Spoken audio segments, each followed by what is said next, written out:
Ngayon, dahil magpe-perform tayo ng hot bath, kanina is 159. O, ngayon natin 155. 160 na lang pala, sorry.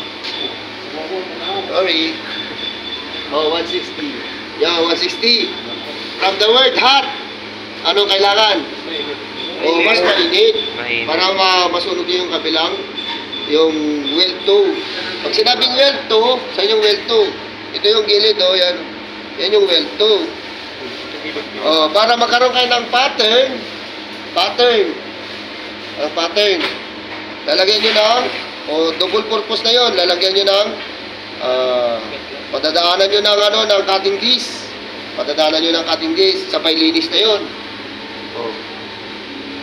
Tapos, pag nag-weaving kayo, yun na yung pinaka-pattern nyo, yun na yung palatandaan ninyo kung saan kayo mag-weaving.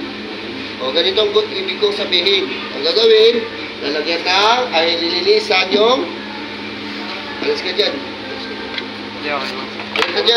matama ka dyan, Tama ka ni Ibana. Dalawa pang Ibana lalagyan.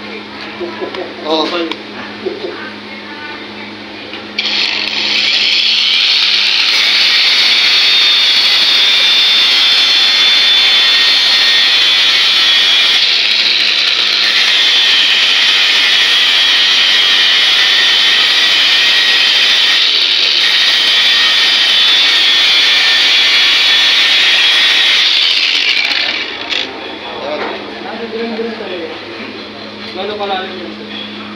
Ano lang, mga 1.5 mm. Ano yun? Depende naman yan sa sa well tone niya, depende naman sa kanyang peel. Yung peel kapan. Depende kung gaano kalalim. Okay.